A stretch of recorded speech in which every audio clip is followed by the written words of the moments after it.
नमस्कार। प्रजातंत्र या लोकतंत्र में जनता को यह अधिकार होता है कि वो सरकार की गलत नीतियों पर सवाल उठाए, उनका विरोध करे, उनकी जवाबदेही तय करे और सरकार का भी ये फर्ज होता है कि वो ऐसी स्वस्थ परंपरा को कायम रखे। सत्याग्रह या शांतिपूर्ण आंदोलन एक बहुत ही बेहतर विकल्प है सरकार की जवाबदेही तय करने के लिए, लेकिन शांतिपूर्ण। और ऐसे शांतिपूर्ण आंदोलनों से सरकार भी बहुत डरती है। उसे उन अराजक आंदोलनों से या जो आंदोलन भगदड़ की वजह बन जाते हैं या जिनमें कुछ ऐसा सामाजिक तत्व शामिल हो जाते हैं, उनसे उन्हें उतना डर नहीं लगता, क्योंकि उन्हें तो वो कुचल ही देती है। कई बार तो ऐसा होता है कि सरकार खुद शांतिपूर्ण आंदोलनों को अशांतिपूर्ण बना देती है। जैसे अभी हालिया आंदोलन में देखा गया है कि आंदोलन शांतिपूर्ण चल रहा है, पर कहीं से अचानक 20वें 25वें दिन आकर वहां पर एक ट्रक खड़ा हो जाता है जिसमें पत्थर भरे हुए होते हैं। कुछ एंटी सोशल एलिमेंट, असामाजिक तत्व उसमें शामिल हो जाते हैं, जो कि फिर बदतमीजी करते हैं, छेड़खानी करते हैं और फिर लोग भड़क जाते हैं। फिर लड़ाई दंगे हो जाते हैं और सरकार को मौका मिल जाता है लाठीचार्ज, आंसू गैस के गोले छोड़ने का, पैलेट गन चलाने का या गोली चलाने का। ये उनके लिए बहुत आसान होता है। सरकार हमेशा से या कोई भी संस्था हमेशा से शांतिपूर्ण आंदोलनों से, सत्याग्रह से बहुत डरती है, चाहे वो अंग्रेजों की सरकार हो या आज़ादी के बाद भारतीय सरकार हो। आज़ादी के बाद से अभी तक लगातार हर तरह की सरकार शांतिपूर्ण आंदोलनों से डरती है।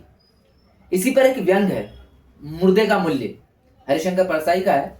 तो चलिए शुरू करते हैं। बैलाडीला में मजदूरों पर गोली चल गई। मजदूर छटनी के विरोध में आंदोलन कर रहे थे। वे शांतिपूर्ण आंदोलन कर रहे थे 45 दिनों से। इतने दिनों तक शांतिपूर्ण आंदोलन न खदानों के अधिकारियों को अच्छा लग रहा था, न शासन को, न पुलिस को। भाई 2-4 दिनों का शांतिपूर्ण आंदोलन अच्छा लगता है, 45 दिनों तक कौन धीरज रखे बैठा रहेगा कि अब भगवान की दया से गोली चलाने का शुभ अवसर मिलेगा।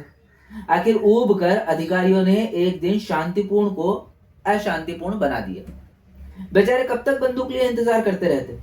पुलिस ने औरतों पर लाठी चला दी। वे कटीले तारों में से फंसती उलझती, फटी साड़ी, फटी चोली, आधी नंगी पूरी नंगी अपनी झोपड़ियों में अपने मर्दों के सामने पहुंची। मर्दों ने औरतों को अधनंगी देखा। जो शांतिपूर्ण था वो अशांतिपूर्ण हो गया। अधिकारियों की मनोकामना पूरी हुई। पुलिस ने गोलियां भर ली। भगवान सबकी सुनता है।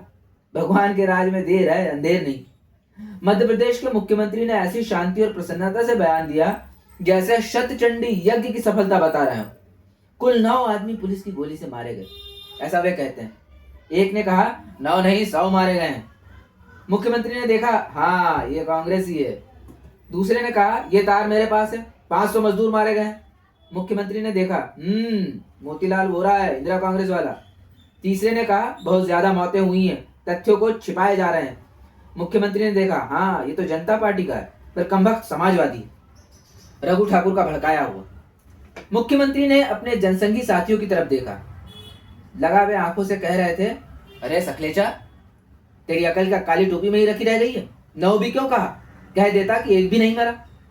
जो पता लगाने जाते उन्हें भी मार डालते, किसे मालूम होता है। अब मुख्यमंत्री मौत का हिसाब बिल्कुल किसी बनिए की तरह करते हैं। खून की कीमत तय करके दे दी। देखो भाई, तुम्हारे आलू के इतने पैसे हुए, बैंगन के इतने और टमाटर के इतने, न भूल चूक न लेना देना। जो मरा उसके परिवार वालों को 5,000 रुपए देंगे। जो ज्यादा घायल होकर अस्पताल में है उसे 1,000 रुपए। जिसकी सिर्फ मरहम पट्टी हुई है उसे 250 रुपए। हो गया हिसाब साफ। अब फायरिंग के शिकार लोगों के परिवार की औरतें यूं बातें करती हैं, भाई हमारी तो किस्मत ही फूट गई। हमारे मर्द को मामूली मरहम पट्टी हुई है, हमें तो 300 ही मिलेंगे। तू भगवान है भाई, तेरा मर्द मर गया तो तुझे कम से कम 5,000 तो मिलेंगे।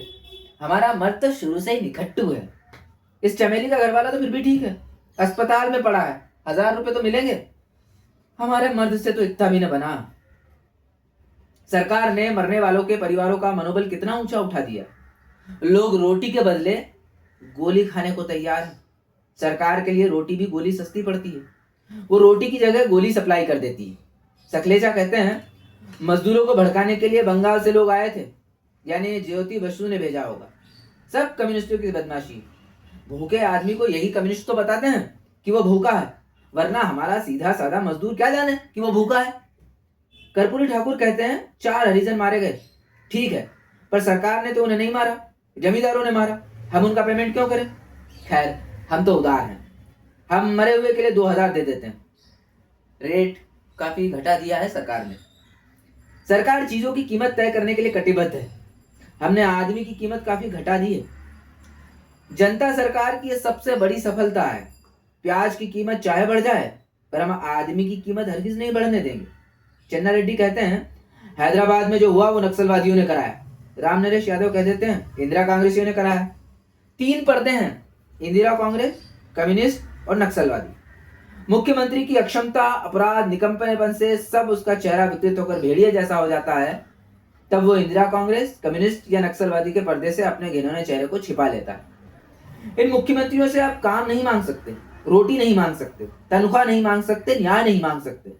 इनसे अब सिर्फ एक ही मांग की जा सकती है, मरने वाले आदमी की कीमत बढ़ाओ। हुजूर 5,000 बहुत कम होते हैं। सब जिन्सों के दाम बढ़ गए हैं, आदमी का भी दाम बढ़ाइए। 7,000 करते हैं हुजूर। आदमी हम शुद्ध सप्लाई करेंगे, मिलावट नहीं होगी। जितना चाहिए उतना माल सप्लाई करेंगे। आप जितने चाहे उतने आदमी मार डालिए। इसी मुआवजा बढ़ाने की मांग को लेकर आंदोलन हो जाए। देखें फायरिंग के बाद एक एक आदमी के शिकार के 5,000 देते हैं कि 7,000। हमारे कठोर मुख गृह मंत्री को आदमी से मतलब ही नहीं है। उन्होंने आदमी को आंकड़ों में बदल दिया है।